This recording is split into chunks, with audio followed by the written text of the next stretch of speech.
Amen. Praise the Lord. Muli po palakpakan natin ang ating Panginoon. Come on, palakpak na para kay Jesus ngayong araw na ito. Praise the Lord.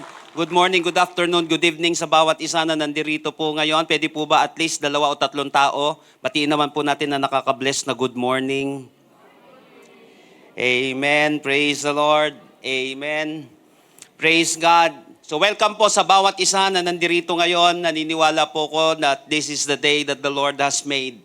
We will rejoice and be glad in it. Maraming rason para malungkot, para madismaya, para ma-irritate, pero mas maraming rason para magpasalamat sa Panginoon.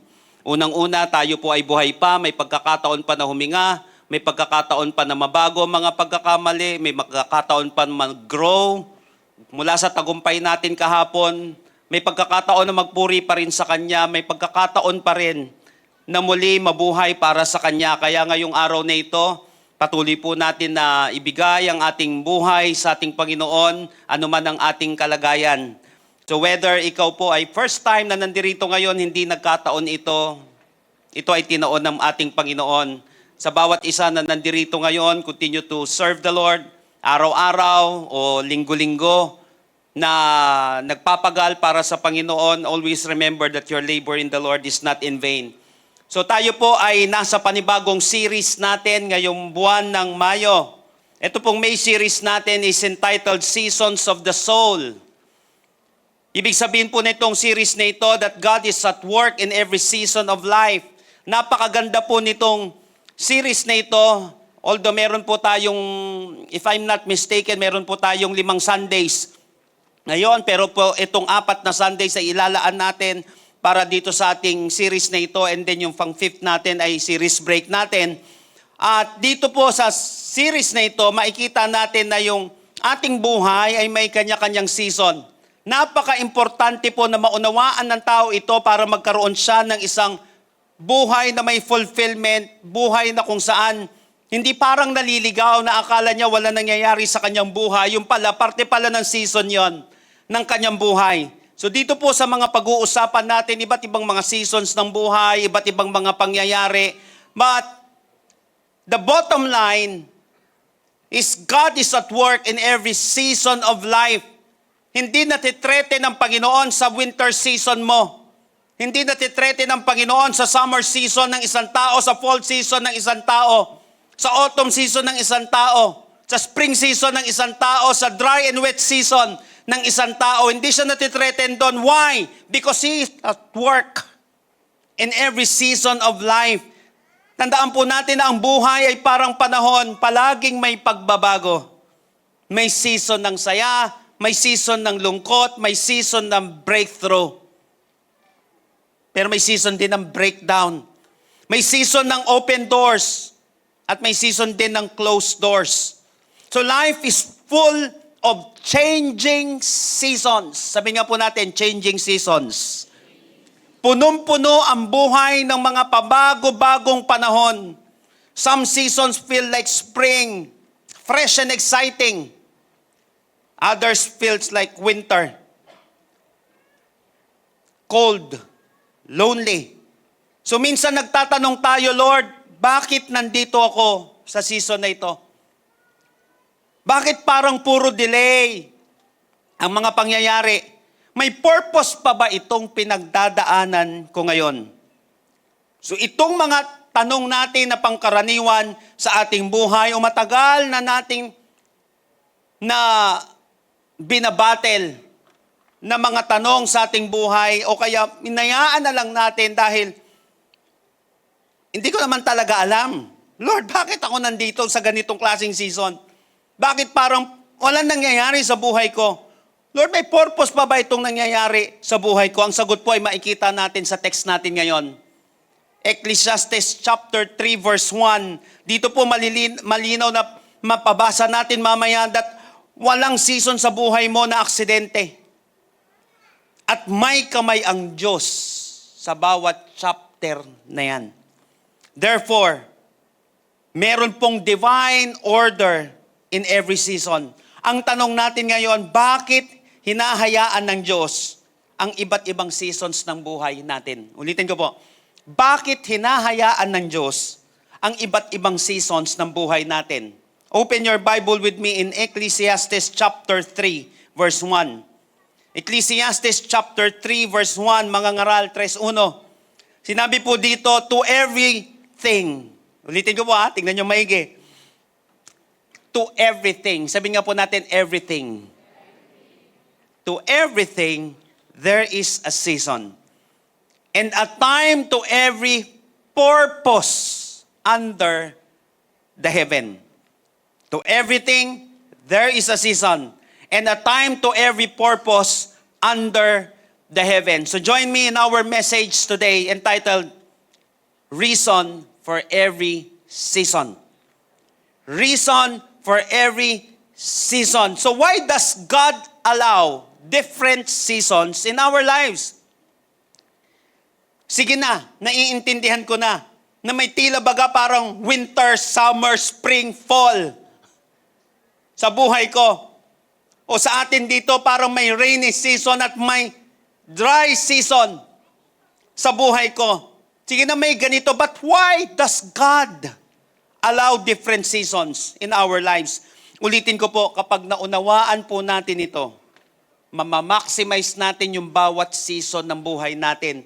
Hindi natin ito titingnan na kung saan parang pinaglalaroan lamang tayo, kundi mas maiintindihan natin kung bakit inaalaw ng Panginoon ang bawat season sa buhay natin. At yung tanong dito, yung kasagutan dito ay matatagpuan natin dito sa ating passage ngayon. Lahat po ng ready, excited na matuto, mabago at mapagpala ngayong araw na ito, magsabi nga po ng malakas na amen. Number 1, why does God allow every seasons in our lives? Ecclesiastes chapter 3 verse 1a. Tignan po natin. Sabi niya dito ng mga ngaral, to everything there is a season. Una, meron pong tinatawag na divine season. Bakit inaalaw ng Panginoon ang bawat season sa buhay ko? Because there is a divine season. It means that God appoints every season. Si Lord po ay nag-appoint. Siya po ang nag-appoint ng mga season na ito sa ating buhay. Kaya nga siya ay divine season. Alam niyo po yung word na season comes from the Hebrew word ziman. Ang ibig sabihin po nito ay appointed time. Nung sinabi dito na to everything there is a season, it means fixed occasion. It means proper moment. Ibig sabihin, kung yung season na ito, ang ibig sabihin, proper moment, fixed occasion, appointed time, ibig sabihin, hindi random ang buhay mo. Ibig sabihin that life is not operating on chaos.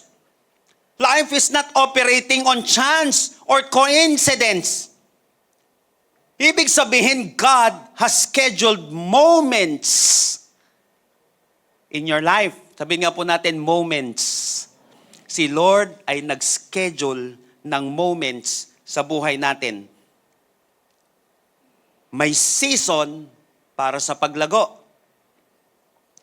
Pero may season din pala sa paghihintay. May season din sa paghilom. Na kung minsan kahit na anong binili mong gamot, hindi mo mapipilit yan ng isang segundo, bigla na lang mawawala yan. Kasi may season ng paghilom. May season ng pagsubok. At may season din naman ng tagumpay. Lahat may tamang oras sa plano ng Diyos.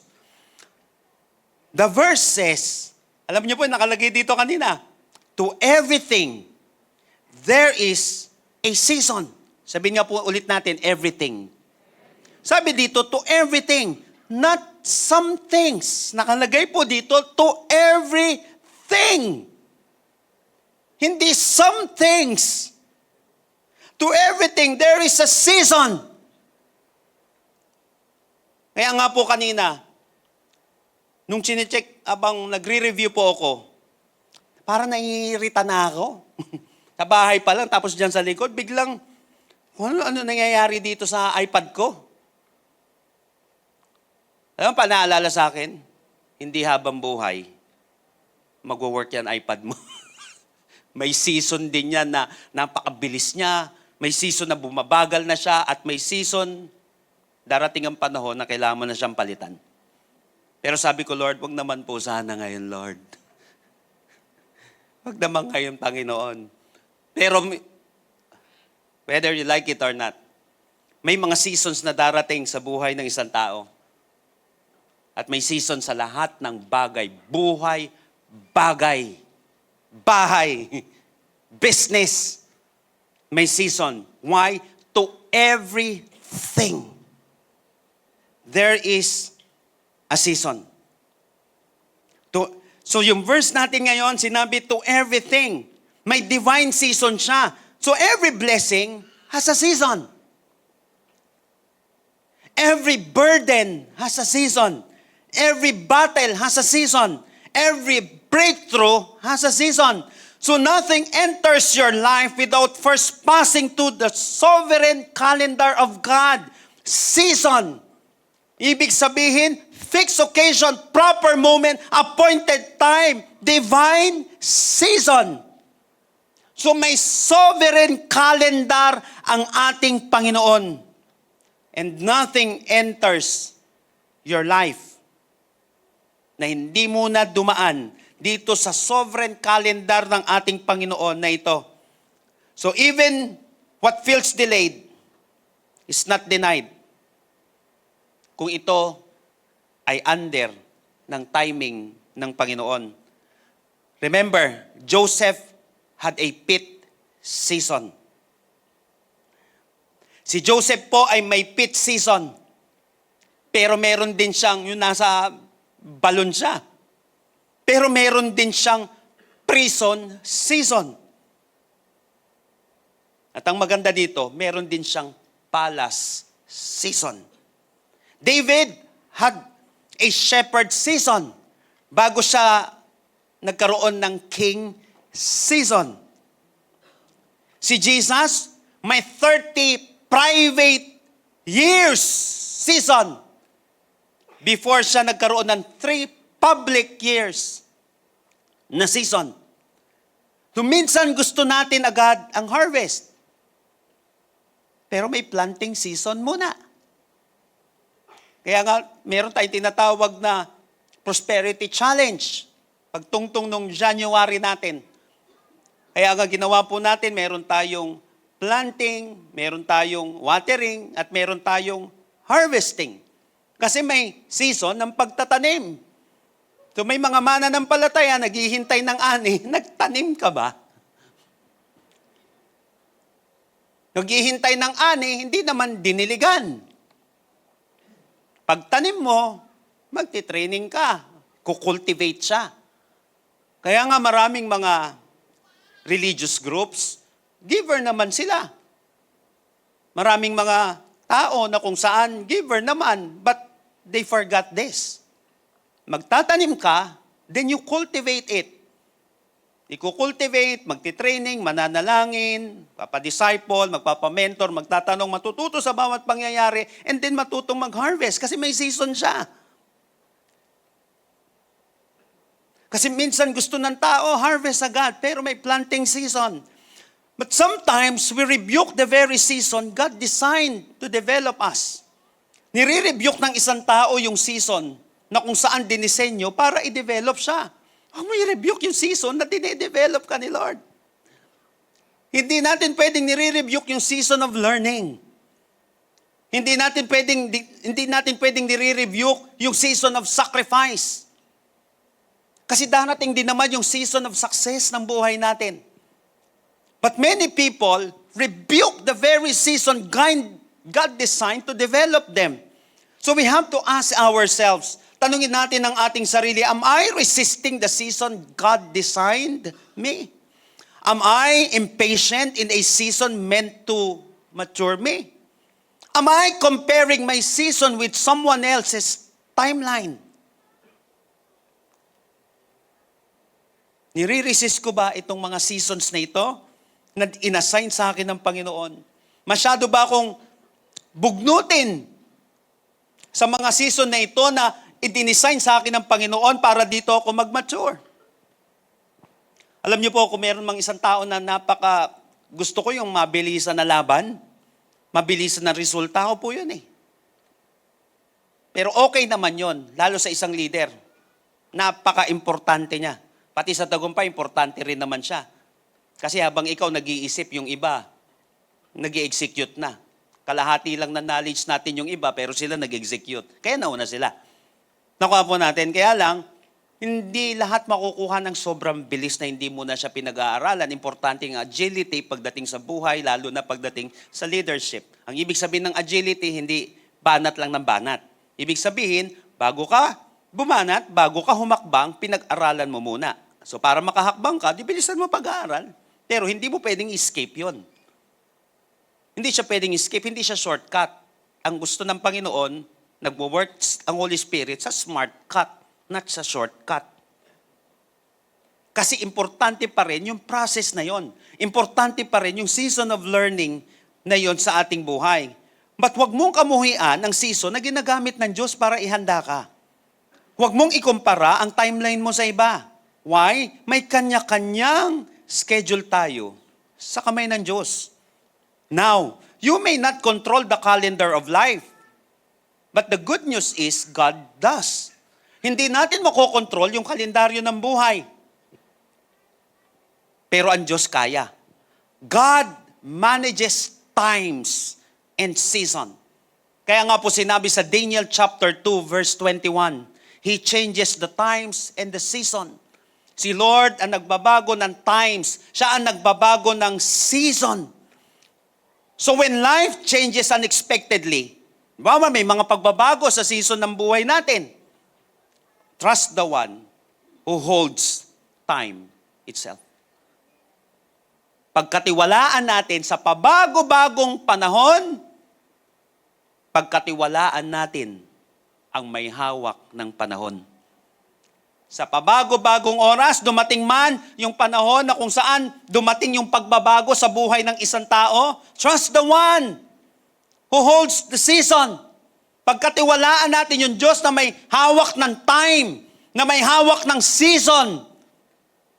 Ito po ay napaka-importanting technique sa buhay ng isang tao.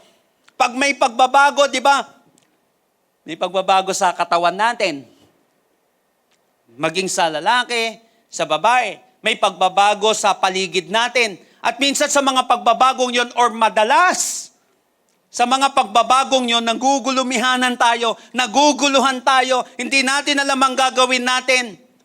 Nalilito tayo, nati-threaten tayo because of changes. At sa panahon ng changes, tandaan natin maraming mga challenges na mangyayari.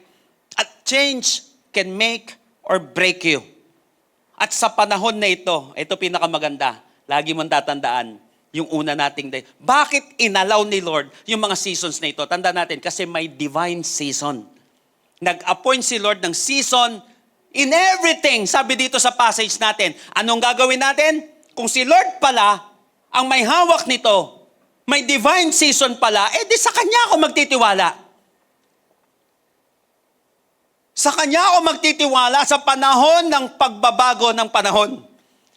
Sa panahon na ako'y nalilito, sa panahon na hindi ko alam, kahit na alam ko, I will still trust the one who holds seasons of life. So kasi may divine season. Sabi nga po ulit natin, divine season. Huwag nating i-rebuke yung isang season na kung saan si Lord ang nagdala sa atin nun. Why? Ito nga lang ang matindi. Pero maganda, una pa lang, may establish na natin siya. Oo nga, no, may divine season. Kesa ang gawin natin? Parang ganito. May tinatawag na lighthouse.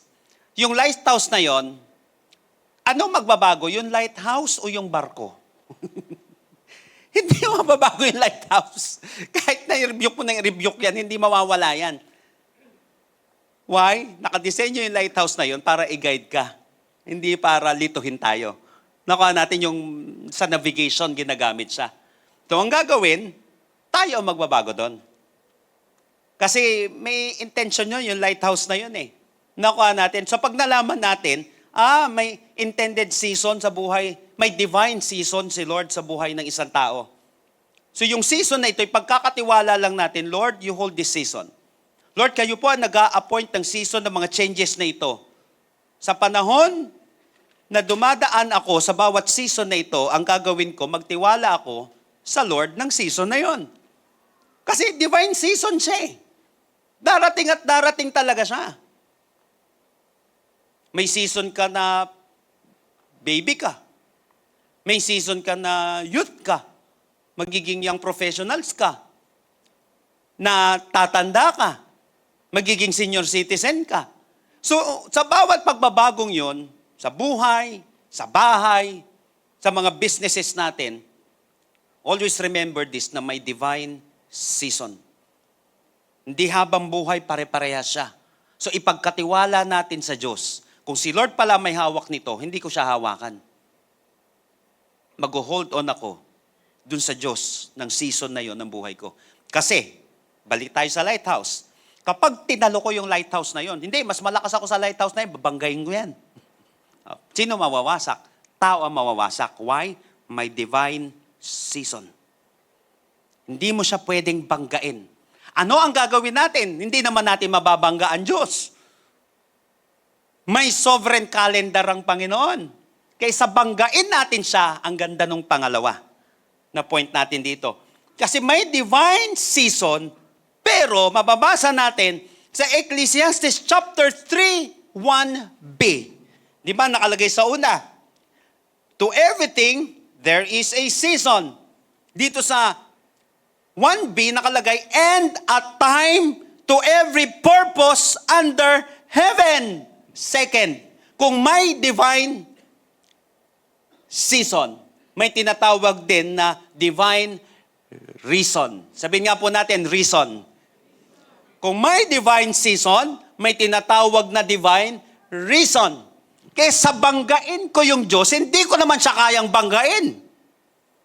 Dahil ako lang mawawasak. Yung makapangyarihang ang Satanas, binangga si Lord eh. Kawawa siya. Pati yung mga sumama sa kanya sa rebellion, kawawa. Why? Beyond repentance na sila, ang tindi ng parusa. Ang tao nag-asala, pinatawad ng Panginoon, ng mga demonyo, hindi. Naghihintay na lang ng ending, kaya ang gagawin niya, magsama na lang eh. Dahil wala naman na silang karapatan.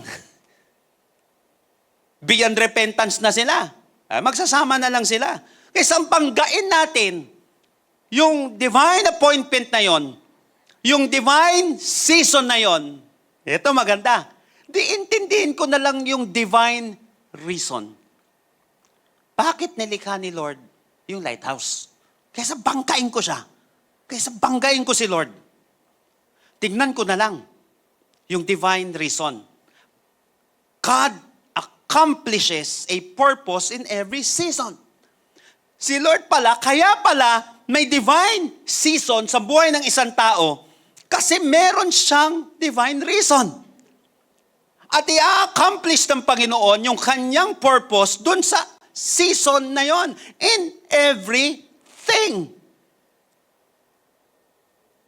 Kaya nga, bakit kinakailangan lumuma ng iPad ko? Na parang, ano ba to? Nagpipreach pa naman ako, bakit ganito? At ganito nangyayari, para hindi habang buhay sumasandal ka dito. Para nag-iipon ka na. Hindi na de-develop yung poverty mentality sa isang tao. Divine reason. Ito, tingnan niyo po. And a time to every purpose under heaven. Alam niyo po ba, yung word na purpose dito comes from the Hebrew word kepets. Ang ibig sabihin nito, delight, desire, plan, intended design. Ang ibig sabihin pala nito sa Hebrew, kapag sinabing purpose, divine design. Intended design. So, ibig sabihin, pag sinabing purpose, ito yung disenyo ng Panginoon sa atin. Specifically, Si Lord ay may disenyo sa bawat season na pinagdadaanan mo. May disenyo siya. Huwag mong sasayangin yan teenage season mo. Huwag mong sasayangin yung pagiging batang season mo. Tapos ibabalik mo. Tapos sasabihin, healing my child. Ano ba yan? Babalik ka doon? Ay, maniwala kayo, nakapag-penetrate na yan kahit sa body of Christ. Ang dami ng simbahan ang pinapasok ng ganyang klaseng pinaggagawa ngayon. Ibinabalik sa dati. Nagiging childish ngayon. I'm healing my inner child. Huwag mong pakialaman dito. Kasi hindi ako naglaro ng Barbie doll dati, maglalaro ako ngayon. Ang problema kung talagang lalaroin mo. Kaya lang, alam mo yun, kung i-invest ka para doon, I don't know. Pero kung mag-heal ka para dyan, teka lang. Ang mundo kasi ginagawa tayong childish. Ang sa Bible, dapat childlike. Magkaiba siya. Hawa po natin. Kaya huwag mo lang siya sayangin. Ang panahon nito, kaya lang, minsan nga kapag nasayang nga, kaya minsan pinipilit natin bumalik yun, na hindi mo naman dapat siya babalikan. May mga bagay na kung saan dapat kang uusad. Sabi sa 1 Corinthians, huwag tayong maging childish. Usad mo na lang, matuto na lang tayo sa pangyayari. Yun nga ang maganda dito. Kaya nga ang point natin, kaya nagkakaganito-ganito yung buhay ng isang tao kasi nga may sinasayang siya eh. Minsan din yung mga magulang, sinasayang yung season na yon ng kanilang mga anak. Gusto agad gawin parang matanda. Alam niyo po, siyempre, nasa generation tayo ng, di ba, para sa mga boomers dito, para sa mga Gen X at millennials dito. Yan ang medyo magkakalapit pa ng bahagya eh. Kaya nga sa youth conquest natin, i-discuss ko paano nagbe-bridge ng gap doon sa mga generations na yon. Paano tayo magkakaintindihan? Paano ka makakapag-minister kung yung anak mo Gen Z at Alpha generation? At tayo rin naman bilang mga kabataan, paano tayo magkakaintindihan? Paano natin maiintindihan yung sarili natin na alam mo yon, ma-maximize natin kaysa ma-minimize yung season na pinagdadaanan natin sa ating buhay? Yan, napakagandang season yan na pinagdadaanan natin. Kaya lang minsan na minimize natin siya. Minsan ako, dumadating yung panahon, parang gusto ko si JC, yung panganay ko po. Gusto ko parang talunan niya na yung ganong season eh. Pero ito maganda, minsan kahit na anong bira mo sa kanya, pipilitin natin. Babalik at babalik ako sa katotohanan, ay, bata pa pala talaga siya. Kahit na anong manipula mo sa isang bagay, at the end of the day, makikita mo, ay, season niya pa rin pala to. Kailangan ko siyang turuan, pero I have to support him dun sa season na yon na pinagdadaanan niya. Kasi hindi ko pwedeng, uy, balik tayo dun sa lighthouse, banggain mo yon, sino mawawasak? Yung babangga. Kasi divine season eh. Sino mawawasak? Si Lord o tayo? Tayo mawawasak ngayon. Kasi divine nga. May sovereign calendar ang Panginoon. Kailangan maintindihan ng isang tao yon na walang babangga dun sa season na yon. Pero instead na banggain natin yung divine season na yon, we have to understand yung divine reason. May reason ng Panginoon kung bakit pala siya bata. At may reason ng Panginoon kung bakit ganyan na ang edad mo. The word purpose, ibig sabihin, intended design. So this teaches us that seasons are never empty. Ulitin ko po. Kung may intended design si Lord, ang season pala ay hindi empty. May laman, may content, lahat ng season na pinagdadaanan natin. Batang-bata ka pa. Hindi porket bata, walang laman. Huwag mong sasayangin yung season na yon bilang magulang at huwag sasayangin ng isang kabataan yung season na yon. Kasi baka dumating ang panahon, sabi niya, baka nasayang ko yung season na yun. Kasi nga akala mo empty ang pagiging kabataan. Hindi empty yan. May laman yung season na yan. Kasi may divine reason. May purpose yan, yung ganyang season na yan. Yung pagiging single mo, hindi empty yan. Kala mo wala kang kwenta porket single ka? Hindi empty yan. Huwag mong sasayangin yung panahon na yan. Yung iba naman, pag nag-asawa, minalas yata ako sa buhay. Hindi empty yan. Baka kailangan natin, makita natin yung reason. Baka nasanay tayo ng tayo lang. Baka tinuturuan tayo ni Lord ngayon. Ang buhay hindi puro ikaw lang.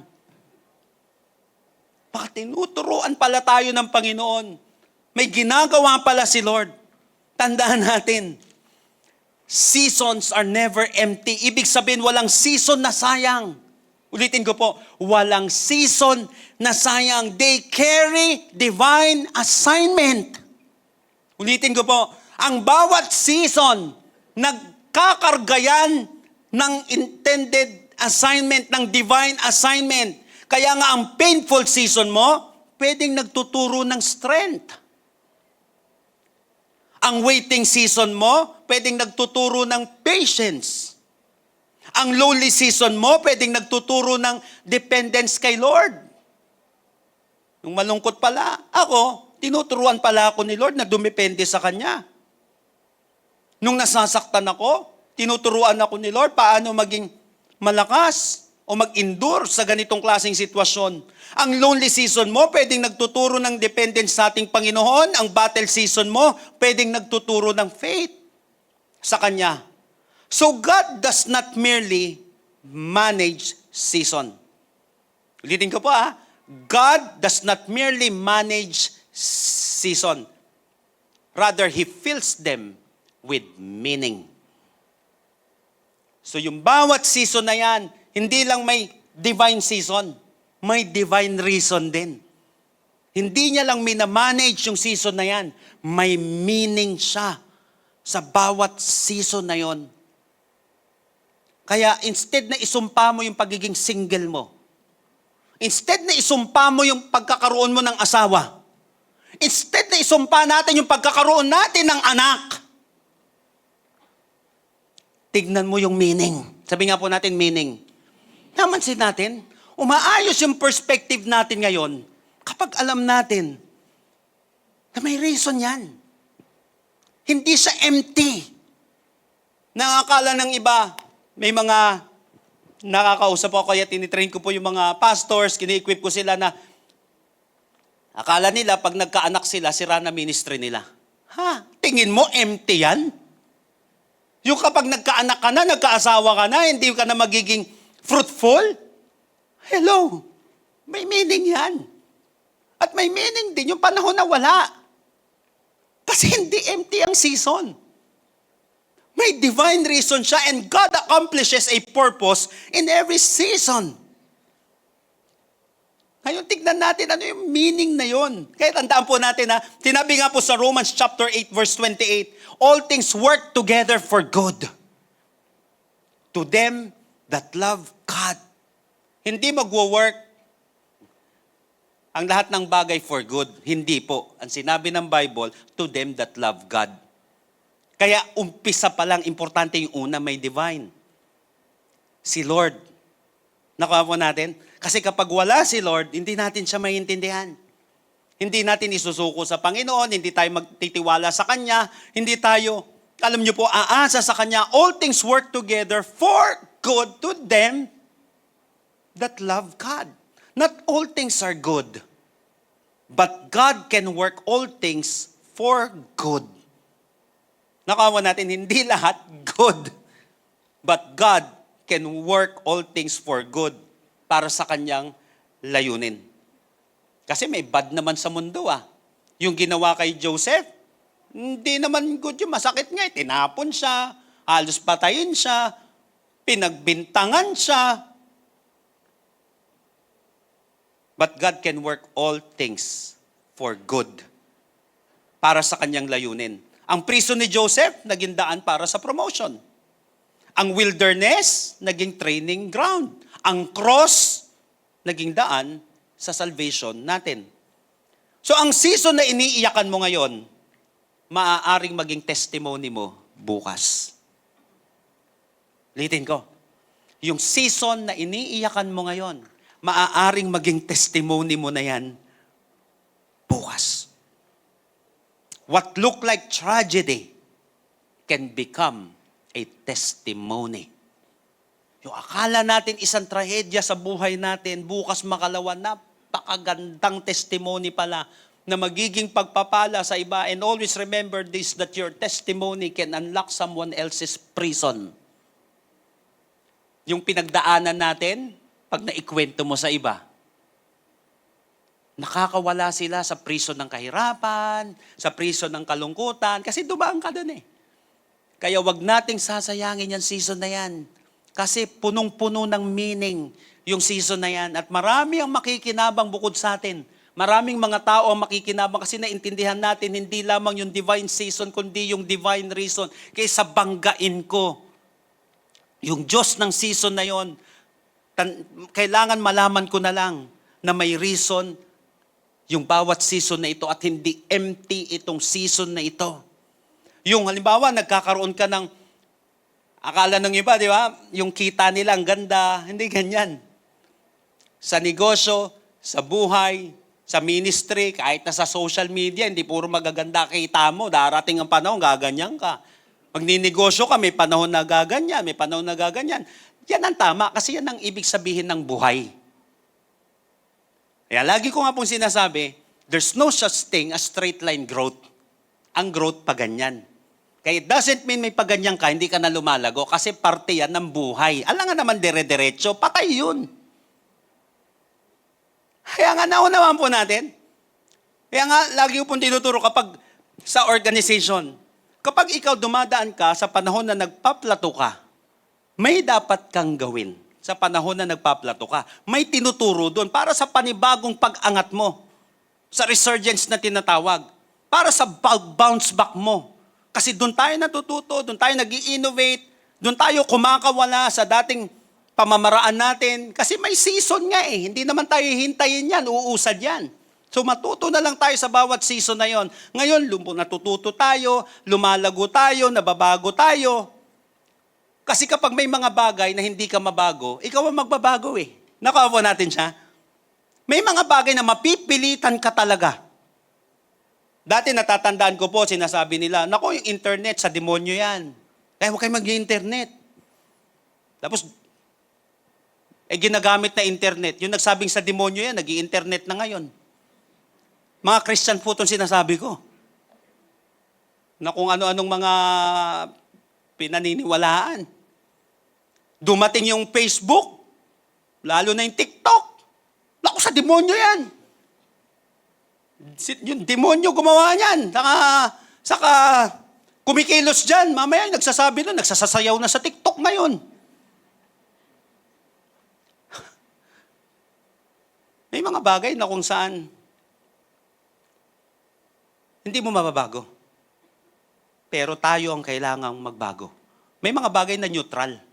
Pwedeng gamitin sa masama, pwedeng gamitin sa mabuti. Di gamitin mo sa mabuti. Parang pera, nagagamit sa masama, nagagamit sa mabuti. Nakuha po natin siya. Barel, nagagamit sa masama, nagagamit sa mabuti. Kutsilyo, nagagamit sa masama, nagagamit sa mabuti. Kagandahan, kapugian, nagagamit sa masama, nagagamit sa mabuti.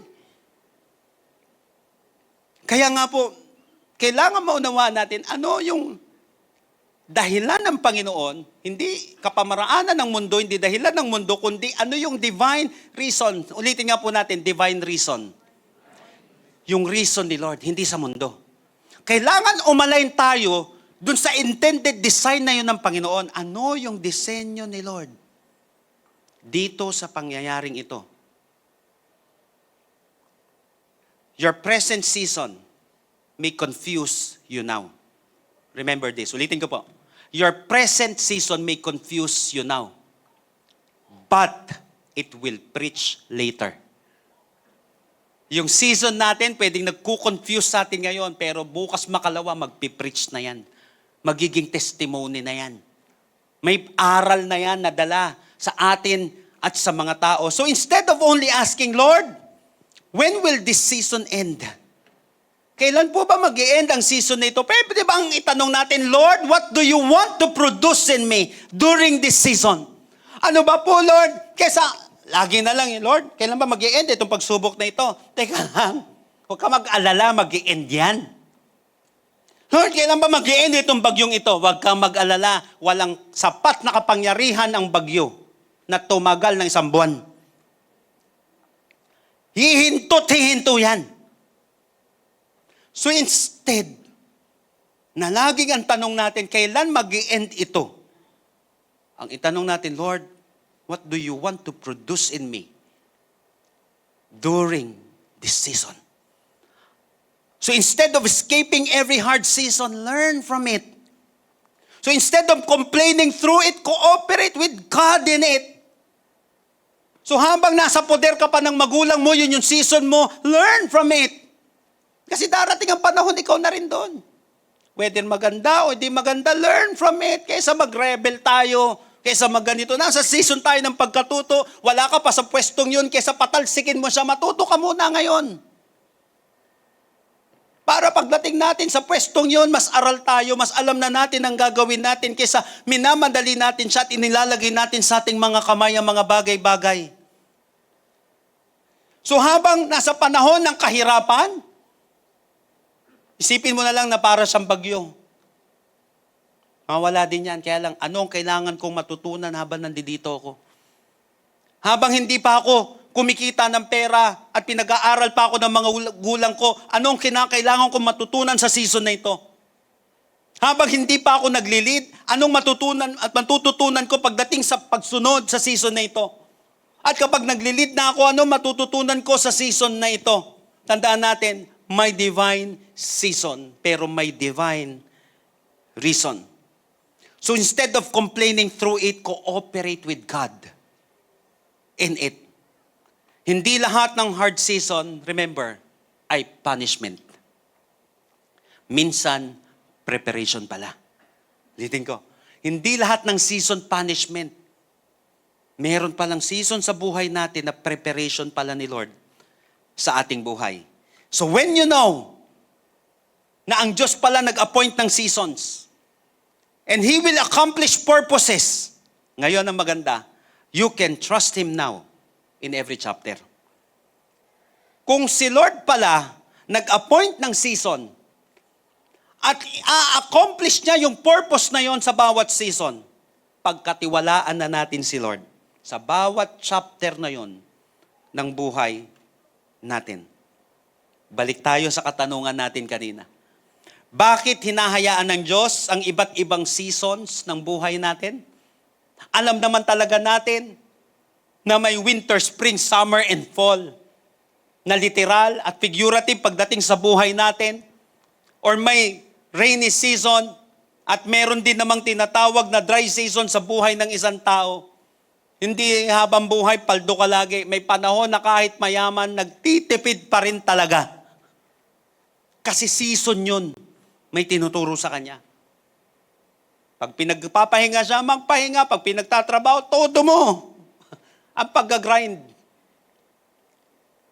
Bakit nga lang hinahayaan ng Diyos ang iba't ibang season ng buhay? Kasi may divine season. God appoints every season at may divine reason. God will accomplish a purpose in every season. Ecclesiastes 3:1, to everything, there is a season. Sa yung cellphone mong yan, yung gamit mong yan, everything eh. Yung katabi mong yan, uy, nagbago ka na. Hindi ba dapat? Nagbago ka na ng buhok. Hindi ba dapat? Nagbago ka na. Magbabago talaga yan. Pero sana for good. Nakuha natin siya. Lahat ng bagay, lahat ng buhay, lahat ng may buhay, magbabago. Kasi to everything, there is a season. Kaya nga, sinabi din sa Book of Ecclesiastes, remember your Creator in the days of your youth. Habang nasa season ka ng malakas ka pa, manumbalik ka na sa iyong Panginoon. Alalahanin mo na si Lord habang malakas ka pa. Kasi darating yung panahon na hindi mo na magagawa yung dati mong ginagawa. Kaya habang may pagkakataon, huwag mong sasayangin. At hindi empty yung season na yan na pinagdadaanan mo. Lahat yan may content. Learn from it. Magbago kung kailangan magbago, kung kinakailangan. Alam niyo po yun, talagang matinding pagsandal sa Panginoon. Kasi may divine reason at may divine season. To everything there is a season. A time to every purpose under heaven. But the good news is this. God remains faithful to every season. Seasons change. People change. Circumstances change. Emotions change. But God does not. Pwedeng magbago ang lahat. Lagi ko po sinasabi, nagbabago ang panahon, pero hindi ang Panginoon. Magbago na ang lahat. Magbago na tayo. Humina, lumakas, magkapagsubok, magtagumpay. May pabago-bagong panahon. Sa pabagong-bagong panahon, hindi nagbabago ang ating Panginoon. Kaya sa Kanya ka umasa. Kasi Jesus is the same yesterday, today, and forever. Come on, praise the Lord. The God of spring is still the God in winter. The God of harvest, still the God in drought. The God of celebration is still God in sorrow. Yung Diyos na nasa palasyo ay siya rin Diyos doon sa fiery furnace. Yung Diyos sa panahon ng promotion nila, siya pa rin yung Diyos pagdating doon sa Lions Den. Yung Diyos sa panahon ng success mo, ay siya pa rin Diyos sa panahon na nagsasakripisyo ka. Pwedeng magbago ang lahat, but God will still remain the same. Alam niyo po, ang farmer hindi natatakot sa dry season. Ang farmer hindi natatakot sa dry season dahil alam niya na may rainy season na darating. Kami po dati, tama, March, April, bakasyon na kami yan sa Ilocos. Doon po kasi, may tabako kasi doon eh. Doon, natututong yung sundry, ang tawag namin doon, binibilat sa araw, tapos binibenta yon. Mikita kami kahit kaunti. Tapos may budget sa amin papunta doon, panggasto sa amin, sa aming mga magpipinsan. Pero pagtapos noon, mag-aararo na. Siguro sinadya ng mga magulang namin na mag-araro kami. Turuan kami mag-araro. Gigising ng maaga. Ganon. Pero tag-init, ang init. Alam nyo naman po doon, yung lugar po namin doon, hindi siya yung wet, yung pagtatanim ng palay na sa tubig. Hindi po siya ganon, lupa. Ang init. Bakit magtatanim ka? Dry. Yun pala, patag-ulan na kasi pagdating halos ng last week na May o June. So, hindi ka matatakot magtanim. Kasi may oras ng pagtatanim, kahit mainit siya, pero darating din yung rainy season. Bakit ako matatakot sa bawat season na ito? Hindi naman siya empty. Ang hirap naman yan, bagyo, doon ka magtatanim. O di habang di pa bagyo, magtanim ka. Pero pagkatiwala mo sa Panginoon sa susunod na season, uulan din yan. Ikaw rin. Huwag ka mawalan ng pag-asa sa current season mo. Kung ikaw ay nasa waiting season ngayon, trust God. Kung ikaw ay nasa painful season ngayon, hold on to God. Kung ikaw ay nasa blessed season ngayon, thank God. Sabi sa Deuteronomy 8:18, remember the Lord your God, for it is He who gives you the ability to produce wealth. Sa panahon na may pera ka, may hawak ka, huwag yun ang tignan mo. Remember daw, yun ang technique ng prosperity. para patuloy tayong pagpalain ng Panginoon. Kapag meron tayo, sa anumang meron tayo, alalahanin lagi si Lord. Because it is He who gives you the ability to produce wealth. Kung nasa changing season ka, follow God. Kasi malito ka man, hindi mo man alam, natatandaan ko po dati kapag kami ay paakyat ng bundok, gabi, sinasama din kami ng tatay namin. Ewan ko ba kung saan sila siguro may na-maximize nila kapag magkakasama kami sa probinsya, akyat kami ng bundok, patirad pasya tayo. Hindi naman ako sanay doon. Sinasanay pala kami, bumiyahe ng umaga, ng gabi. So kahit na gabi, hindi mo alam yung paligid mo. Gagawin ko, susunod na lang ako sa tatay ko. O kaya sa nakakatanda sa amin. So panahon ng changing season, madilim na season ng buhay mo, just follow God. Kasi siya naman ang may hawak yan eh.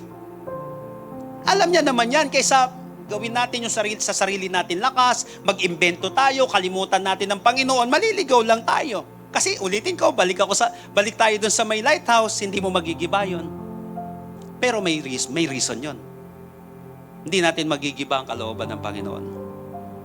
Pero pwede tayong matuto at sumunod sa kalooban ng Panginoon. Sino makikinabang? Tayo rin naman. Ang makikinabang kapag alam natin na si Lord ang may hawak ng season na yun. So wag mong i-judge ang buong buhay mo base sa isang season lamang. Ano man ang season mo ngayon, huwag kang bibitiw. Why? Because in every season of life, God is at work. Yung painful season mo ngayon, God is at work. Yung pagkalitong season mo ngayon, God is at work. So wag mong i-judge na ang buhay mo ngayon ay ganyan na lang. Hindi empty yan.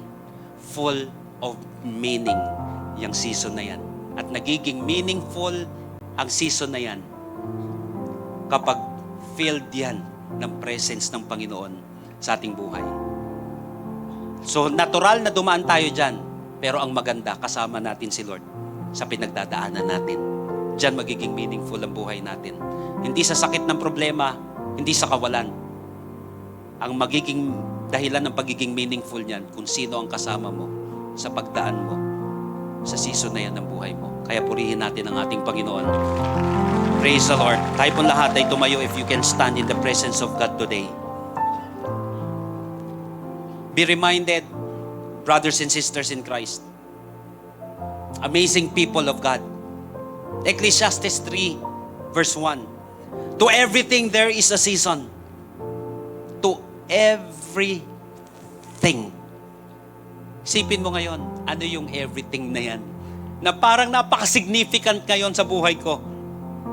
Ano yung pinagdadaanan mo ngayon, kasama yung everything dyan.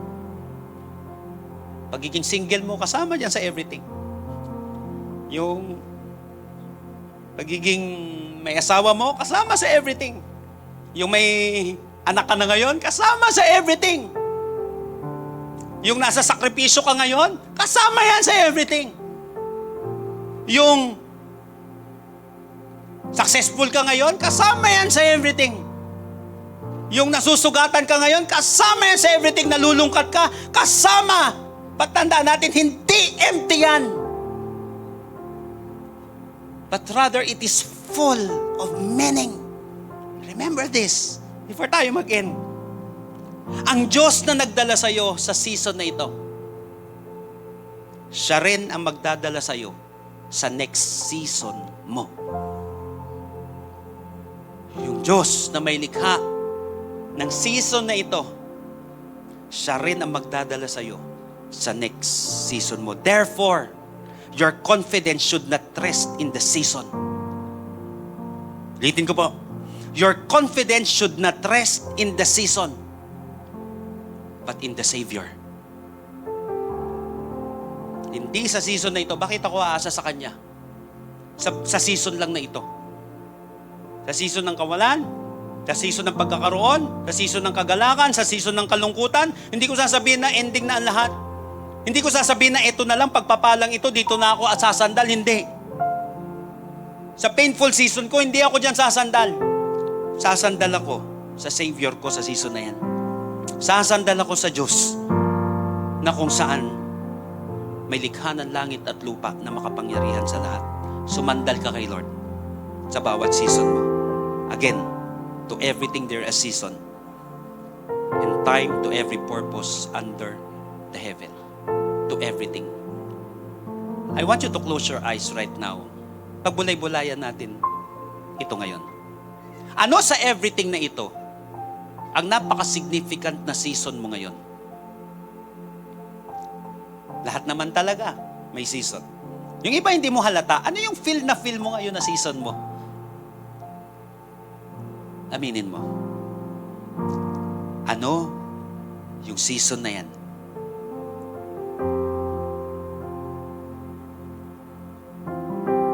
Kaysa banggain mo yung season na yan, isipin mo na lang, may divine season. Kailangan ko talang dumaan dito. Pero may divine reason. Hindi ako aalis sa season na ito ng hangal, ng walang natutunan. Matututo tayo sa season na yan. Lalago tayo sa season na yan. At higit sa lahat, pwede mong maranasan si Lord sa kalagitnaan ng season na yan. Why? Because He is the God of every season. Even the winds and the waves will obey God. Pwede ba ngayong araw na ito isubmit natin ang ating buhay kay Lord? Kailangan humingi ng tawad. Minsan parang minamadali natin yung mga bagay-bagay. Pero gusto pala ni Lord, maging matalino tayo, maging mapagpakumbaba tayo sa season na yan. Tinatanggal ni Lord ang pride dun sa season na yan. Kasi pride goes before destruction para pag sa next chapter natin, kahit na anong bato ng kalaban, kahit na anong pagmamaliit niya sa atin, hindi nga tayo kayang pabagsakin. Kasi natuto tayo dito. Alam ng Diyos sa mga pangyayari sa ating buhay. Kaysa labanan natin ito, submit tayo sa kalooban ng Panginoon, umasa tayo sa Kanya. Kung kinakailangan mag-confess, kung kinakailangan magpakumbaba, humingi ng tawad, do it. Hindi ka talo doon. Kasi bawat season, masaya man o malungkot. Masarap man o masakit. Pag si Lord ang naghahari dyan at nanguna dyan, sa dulong-dulo, ikaw ang panalo. Who among you here right now? Ramdam na ramdam mo yung season na yan of pain. Season na yan na kung saan, season ng kalituhan, restlessness, hindi mo alam ang direksyon ng buhay mo. Or maybe pagpasok mo sa lugar na ito, wala nga nag-invite sa'yo Pero tila baga dinala ka ng Panginoon dito sa lugar na ito, sa ganyang season ng buhay mo ngayon.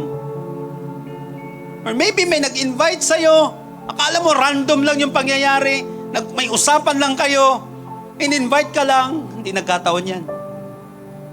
Mahal ka ni Lord. And to all of you right now, that you want to submit your life to the God of this season, kaysa mag-imbento ako, kaysa magwala ako, kaysa tapusin ko yung buhay ko dito, kaysa magmukha akong hangal dito, Lord, susuko ko ang buhay ko sa'yo. Susunod na lang ako sa'yo sa lugar ng kadiliman ng buhay ko. Tiyak yan, Lord. Hindi ka maliligaw kung ikaw ang nangunguna sa aking buhay. For all of you right now, kung gusto mong ibigay yung buhay mo sa ating Panginoon ngayon, the Bible said, yet to those who receive Him, to those who believe in His name, He gave them the right to become children of God. Masarap maging anak ng Diyos, pero hindi lahat anak ng Diyos. Sabi sa John 1:12, kung sino lang daw ay tatanggap at mananampalataya sa Kanya, yun ang magiging anak ng Diyos. Tama, for God so loved the world, that He gave His one and only Son, pero hindi doon natatapos ang lahat. Whosoever believes in Him. Si Lord, nagbigay ng regalo, hindi tayo kasama doon. Wala tayong parte doon sa ginawa ng Panginoon. Grasya ang tawag doon. Pero kailangan mong tanggapin yung grasyang yon na binigay ng Panginoon. who wants to receive that grace right now na galing sa Panginoon. Ano man ang season mo ngayon, God is gracious. Ano man ang season na pinagdadaanan mo ngayon, God is gracious. Yung kasalanan mo, o hindi natin alam, ang ibig sabihin nun, unmerited favor. Yung hindi mo kaya, hindi mo alam, tayo na nagkamali, pero kahahabagan pa rin tayo ng Panginoon.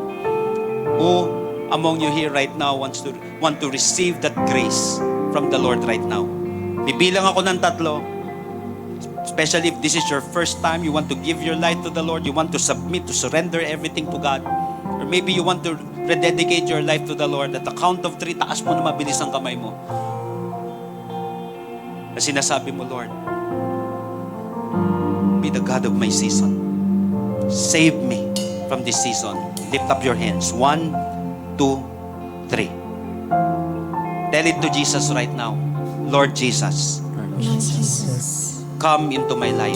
come into my life. I surrender my heart to you. I surrender my heart to you. I admit that I'm a sinner, I admit I am a sinner. but I believe that you are my Savior. I believe that you are my Savior. Starting today, Starting today, be the Lord of my life. be the Lord of my life. Save me. Save me. In Jesus' name, In Jesus' name. Amen. Amen. Kapatid, the first time na ginawa mo to sa iyong buhay, tandaan mo tong date na to. Tawag dito spiritual birthday mo. Bilang anak, sumunod ka kay Lord. Hindi ka ililigaw ng tatay mo sa langit. Just follow God. Naiintindihan ni Lord yung season ng kabataan mo. Yung season ng immaturity natin. Pero gusto ni Lord may season of maturity din tayo. Sunod ka lang kay Lord. And for all of you right now, for all of us, na nasa iba't ibang season ng buhay natin, hindi empty ang season na yan. Sa'yo na halos sumpain na ang pagiging nanay, tatay. Sa'yo na halos sumpain na ang pagiging anak. Halos sumpain na ang pagiging follower, pagiging disciple. Hindi empty ang season na yan. May meaning ang season na yan. Hindi ka pinaglalaruan. Hindi ka walang kwenta. Dahil dumadaan ka sa season na yan, wala ka ng silbi. Maybe ang tao makitang wala kang silbi. Pero alam ni Lord, may silbi ka. Kasi hindi empty ang season na yan. Meaningful yan. Tinuturuan lang ni Lord yung mga anak niya. May ginagawang maganda sa buhay mo sa ating Panginoon. Hayaan mo ang panlilibak ng mga tao. Hayaan mo ang doubt ng tao sa iyo, pero si Lord hindi nagda-doubt sa kilos niya sa buhay mo. Just feel the Lord right now. Just sa empty, tila baga empty na sitwasyon mo ngayon. Tignan mo si Lord. Just come to Jesus right now. Father, in the name of Jesus, fill us, Lord, with your presence in this season. Kausapin mo po yung mga anak ngayong araw na ito, Panginoon, dyan sa season na yan. Maybe, Panginoon, dumaan siya, Panginoon, sa season of pain. But today, God, meron dito, Panginoon, na sa season na siya ng healing. In the name of Jesus, receive your healing right now. In the name of Jesus. Sa mga taong dumaan na sa season of pain, tanggapin mo na ngayon ang season ng healing ng Panginoon. In the name of Jesus. Sa mga dumaan na sa season ng sacrifices, receive this season of success in your life. Sa mga dumaan na sa season ng breakdown, ng brokenness, receive this season of breakthrough right now. In the name of Jesus. Lord, samahan mo po kami sa bawat season na ito, Panginoon. Ngayong oras na ito, kapatid, ikaw at ang ating Panginoon. Submit mo yung buhay mo sa season na yan. And ask the power of God right now sa season na yan ng buhay mo. Ask. I will give you 30 seconds to 1 minute. Just ask God. Mas importante season, pero mas importante yung Savior mo. Kaya sa Kanya ka lumapit. Importante yung season na yan, pero mas importante sino ang hawak mo sa season na yan. Sino ang nangunguna sa iyo sa season na yan. Sino ang may hawak sa buhay mo sa season na yan.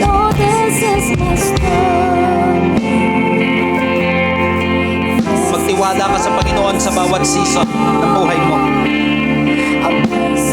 May kwenta ka.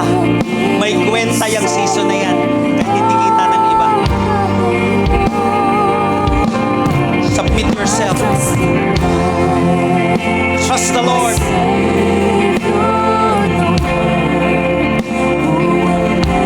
Hindi magkukulang ang ating Panginoon. Sa pabago-bagong panahon, hindi magbabago ang ating Panginoon. Trust Him. Sandal sa ating Diyos. Lapit sa Kanya. Magpakumbaba sa Kanyang harapan. Ibagsak ang bawat pride. Let humility arise. Let faith arise. Sa season na yan ang pinagdadaanan mo. Because He will never fail. He is the same yesterday, today, and forever. You give your life to Jesus. Praise the name of Jesus. Oh Lord, He will never fail.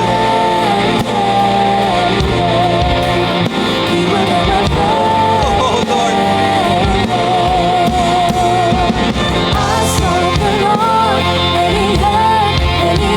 ask God right now. Seek God in your season. Pilingin mo yung Kanyang pagsama, yung Kanyang pagpapala, yung Kanyang kapangyarihan, yung Kanyang grasya, yung Kanyang mercy.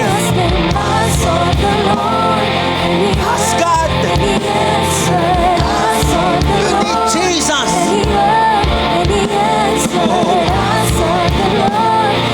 Oh, Jesus.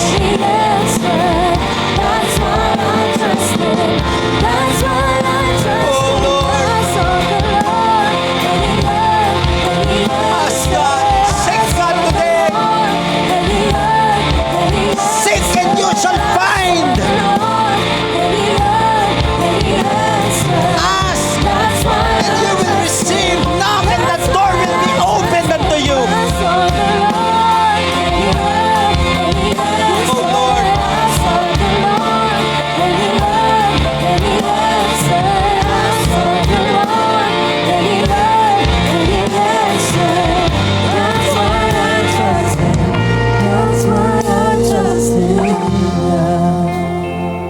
That's why we trust you, Lord. That's why we trust you. Salamat po, Panginoon. Salamat po. Pwede po ba sa uling pagkakataon, can we just lift up our hands? Taas natin ang ating mga kamay sa Panginoon, tanda ng ating pag-surrender sa Kanya. Lord, as our hands lifted high, we surrender everything to you, Lord. Hindi kami surrender, Panginoon, dahil sumusuko na kami sa buhay. Sumusurrender kami, Panginoon, sa iyo, hindi sa sitwasyon, Lord. Na ikaw ang may hawak ng bawat season namin, na ikaw yung Lord namin, Panginoon, sa season na ito. Kung sumuko na kami sa iyo, hindi na kami susuko, Lord, sa pinagdadaanan namin sa buhay. I pray, God, that you strengthen these hands, Lord, na dumadaan sa pagsubok ngayon.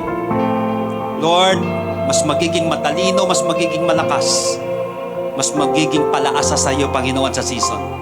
Nasa season ng tagumpay, Panginoon, hayaan mo maging mapagbigay. Hayaan mo, Panginoon, na maging generous at maging pagpapala pa rin siya sa season, Panginoon, na siya ay umaapaw ng blessing at huwag kanyang makalimutan, Panginoon, sa panahon na ito. Lord, in every season, we submit ourselves before you, O God. Because you are the same yesterday, today, and forever. Empower your children, Lord, starting today. At sa bawat season na ito na pinagdadaanan niya, Lord, at sa specific season na ito na pinagdadaanan niya, hindi magiging empty ang buhay niya. His life, her life will be meaningful, Lord. Sa season na ito, mas lalago, mas magiging mapagpakumbaba, mas magiging powerful, mas magiging prosperous and wise, Lord. At higit sa lahat, mas magiging Christ-like.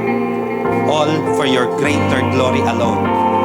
Ang Diyos na nagdala sa iyo sa season na ito, siya rin ang magdadala sa iyo sa next season, successful season, victorious season ng buhay mo. Salamat po, Panginoon. We trust you.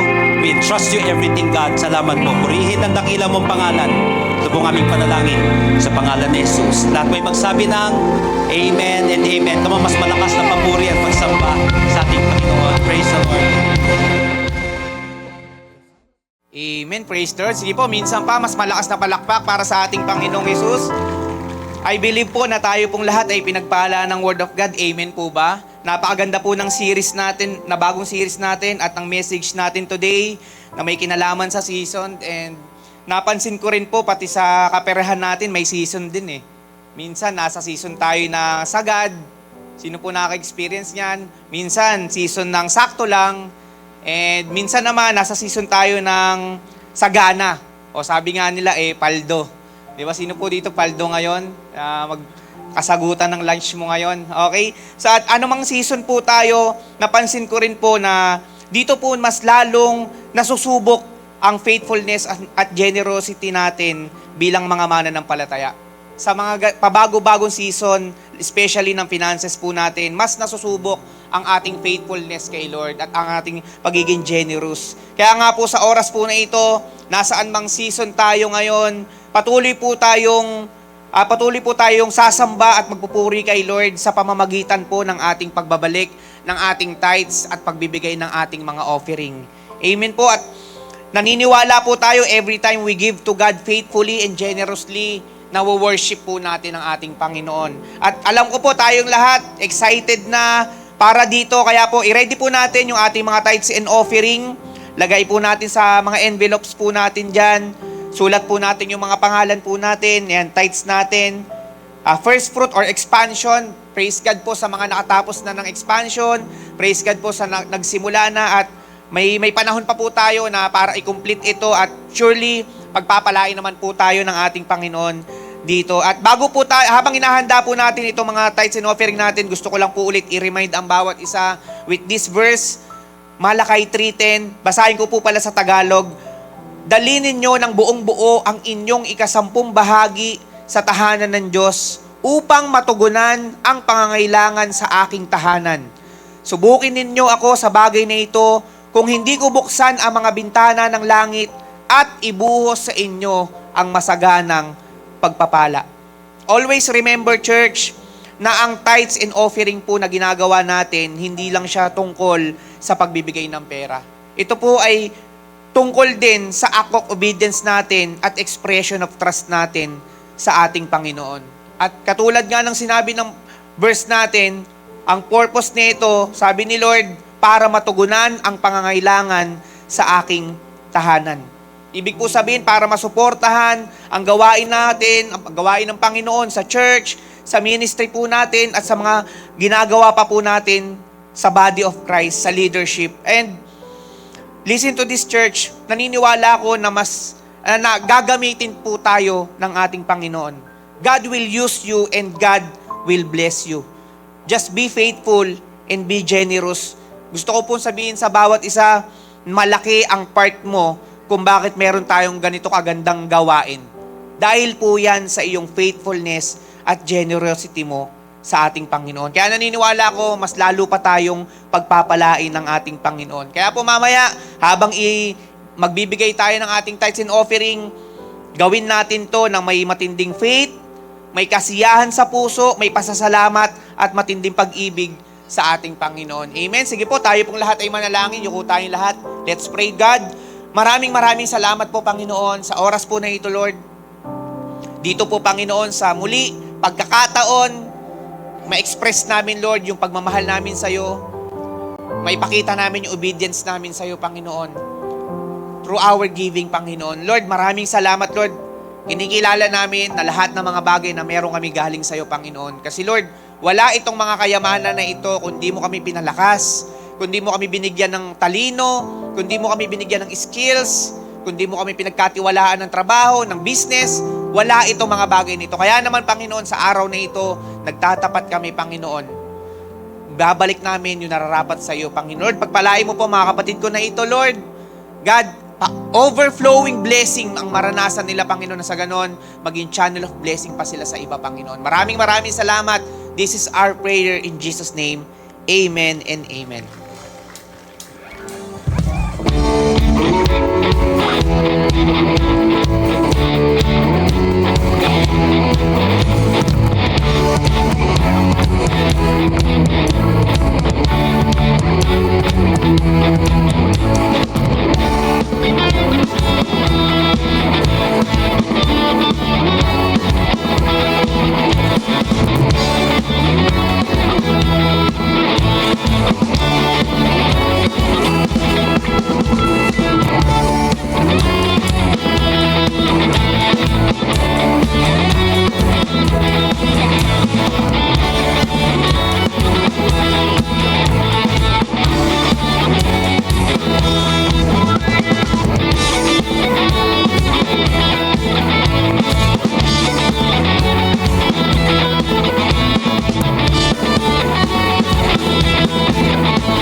Sa lahat po ng masayang nagbigay sa Panginoon, pwede po ba tayong pumalakpak po sa Panginoon sa oras na ito?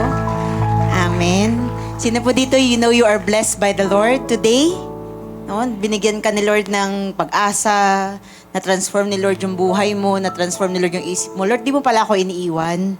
Nasa season lang talaga ako na dapat mas matuloy akong magtiwala sa'yo.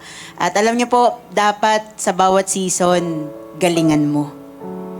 Kasi dyan dapat nalalabas yung glory ni Lord sa bawat season. Sa bawat season, i-glorify mo si Lord. So remind mo nga yung person near to you, sabi mo sa kanya, i-glorify natin si Lord. Amen. Kapag nag-glorify ang Panginoon, maniwala ka. Yung blessing ng Panginoon, favor ng Panginoon, kahit na minsan di mo hingin ibibigay na yan ng Panginoon sa atin kasi naitataas po ang pangalan niya. So in whatever season you have right now, just glorify the Lord. Taas natin ang pangalan ng Panginoon. Mapakita natin sa mga tao na ito yung pinagdadaanan ko ngayon pero malinaw sa akin, hindi ako iniiwan ng Panginoon. Amen po ba? Sino dito malinaw sa kanya, hindi siya iniiwan ni Lord. Amen. Minsan iiwan ka ng katabi mo, baka bagal ka kasi maglakad. Minsan iiwan tayo ng mga tao whether we like it or not or whether they like it or not. Mangyayari at mangyayari talaga siya. Pero tandaan natin ang Panginoon, hindi tayo iiwan. Kaya sa Kanya ka lang sumandal. Sino po dito ngayon, malinaw sa Kanya kung sino ang sasandalan niya? Sino ang pupurihin niya sa bawat season? Pwede po ba magsabi ng malakas na amen? Amen. Tatayo po tayong lahat in the grace of the Lord right now. Pwede ba once again palakpakan po natin ang ating Diyos na buhay? Siya po ay mabuti, siya po ay magaling. Matalino yung Diyos na pinaglilingkuran mo. Kaya sandal ka lang sa Kanya. Just want also to remind everyone, this coming Wednesday po, we are having our midweek service po. Nasa panibagong series kami. Kaya kung malapit ka po, or maybe kahit hindi ka malapit, kasi yung iba doon nagta-travel pa from Montalban, from Rizal, ganyan. Napaka-exciting po ng mga ginagawa ng Panginoon sa ating midweek service. Gusto po din namin kayong makasama. So, yan po ay 7:30. At kung medyo may work pa ng konti, sige, habol ka lang kasi meron pa naman talagang aabutan, no? I-calculate lang natin yung oras. Pero God is doing something great sa ating pong church. Kaya wag tayo magpahuli. Patuloy po tayo, magsama-sama po tayo na lumago pa po sa Panginoon. And alam ko na binless po tayo ng Panginoon ngayon. So would you want to say a blessing, to declare a blessing to the person near to you? Sabihin mo sa kanya, God bless you more. Kasi bless ka ni Lord ngayon. So yung i-declare mong God bless you, hindi yan ritual. Yan ay isang declaration galing sa taong pinagpala. Kasi malinaw sa atin, we are blessed to become a blessing. Kaya ilibre mo na yung katabi mo mamaya. Oo. Kasi nga you are blessed to become a blessing. Amen po ba? Okay. Wag naman siya yung lagi manlibre. Ikaw naman, yung kabila naman. Okay? Amen ba? Ang saya sa Amazing Hope, naglilibrihan po tayo. Palakpakan natin si Lord sa mga manlilibre at magpapalibre. Thank you, Jesus. Lalabas tayo ng lugar na to, pinagpala ka po ng Panginoon. Gusto kong malaman mo, ang dala-dala mo ay pagpapala, hindi sumpa. Once again, can we close our eyes? And if you know that you are blessed by the Lord, transformed by the Lord, in your own words, can you just thank Him for everything that He has done today, for His presence. Hindi naging madamot ang Panginoon sa presensya niya sa araw niya to. He poured out His presence among His people. You know na kinatagpo ka ng Panginoon. So just thank the Lord. Just allow yourself to express that thanksgiving, to express that love na meron ka sa Panginoon. Father God, we love you so much. We honor you and we adore you, God. Lord, today lalabas kami ng lugar na ito punong-puno po ng pagpapasalamat. Because we know, God, that you are for us and never against us. You will never leave us. You will never forsake us. Sasamahan mo kami, Panginoon, sa kung anumang season ng buhay namin. And thank you, God, for the assurance that you have given to us today. Lord, itong security na meron kami, hindi kayang ibigay ng mundo. Tanging ikaw lang po ang may kayang magbigay nito, Panginoon. Kaya Lord, may confidence kami na lalabas, haharap sa buhay. Kasi Lord, yung confidence, Panginoon, na ito ay nanggagaling po sa security na binibigay mo, Panginoon, sa amin. Thank you, Father God, for strengthening us today. Lord, salamat kasi kinatagpo mo kami sa araw na ito. Hindi po waste ang time na ibinigay namin sa iyo, Panginoon. Kundi, Panginoon, alam po namin ito po ay worship. Salamat, Panginoon, sa privilege, sa pagkakataon na masamba po namin ang hari ng mga hari at Panginoon ng mga Panginoon. Once again, God, we just want to thank you and praise you, Father God. At lalabas kami, Panginoon, ng lugar na to, dala, bit-bit, yung pagpapala, Lord, na nanggagaling po sa iyo. So if you made church, you can raise your hand, receive this benediction from the book of Numbers. And when you say, I receive, I want you to believe it. Alam ko, binless ka na ni Lord, pinagpala ka na ng Lord, pero gusto ni Lord umaapaw ka, hindi puno lang. So amazing people of God, may the Lord bless you and take care of you. I May receive. the Lord be kind and gracious to you. I receive. May the Lord look on you with favor and give you peace. I receive. Father, we receive all these things in the mighty name of Jesus. And everybody will say aloud, Amen. God bless everyone. See you for next Sunday. Say Jesus, Jesus, Jesus, Jesus, Jesus, Jesus.